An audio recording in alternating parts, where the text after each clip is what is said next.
Hi everyone, I'm Tam, and we are back with another. When people say that AI will enslave humanity, they are referring to the scenario in which we lose all free will and governance. So our autonomy is taken from us. So we are no longer the top dog. We are the second toppest dog in the food chain. So the AI dictates whether or not you can do something, whether or not you get to live or die, whether or not certain things can is possible for you instead of your own imagination and sense of uh, governance to enjoy your life with. So I think that's overly dramatic because it's a similar argument to raising a child. Yes, a child can turn into a Nobel Peace Prize winner and do great things for humanity. A child can also turn into for example a drug king and sell drugs and kind of hurt humanity. So between the two extremities, it's completely possible, and we shouldn't stop. You shouldn't stop having.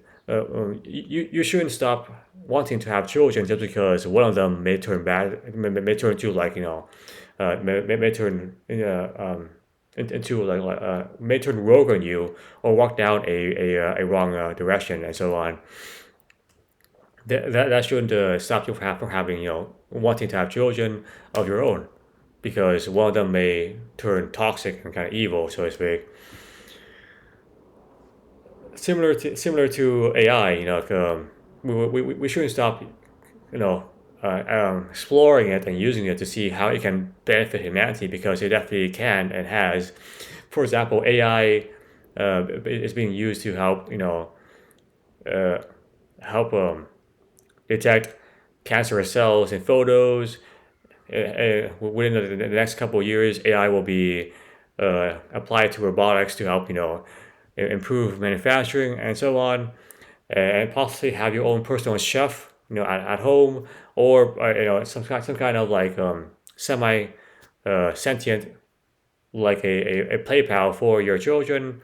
Possibly can look after your children when you're not home. So it can be like a babysitter and so on. So the applications of um, AI can be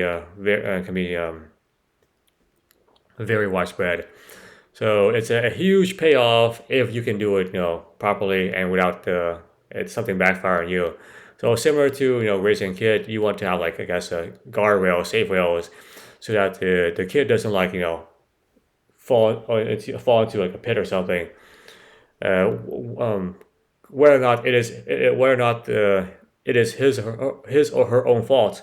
For example, like the child goes to a high school party and just drinks something that looks pretty innocuous, but actually had a bunch of like vodka in it, and now the kid is like passed out on the floor, does something, breaks into a neighbor's house because the kid is completely out of it, and then now is doing a bit of jail time, and then it starts kind of walking down the wrong path because um, he or she feels ashamed for doing it. Their parents are just kind of like very strict and disciplined and very disappointed, and it's just kind of like a downward spiral from there.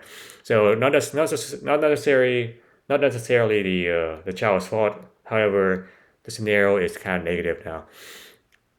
So same thing. You want to have guardrails. You want to ensure that your children can work through everything, regardless of whether or not it is on them. Perhaps it's just not on you at all. Perhaps it's just tough times. It doesn't really matter. You just do what you can to kind of move towards the next day and a happier, healthier future. So similarly, AI can be analogously trained to behave and respond in the same light. So we shouldn't dismiss something just because we haven't found a way to kind of help it guide guide it down a positive direction yet.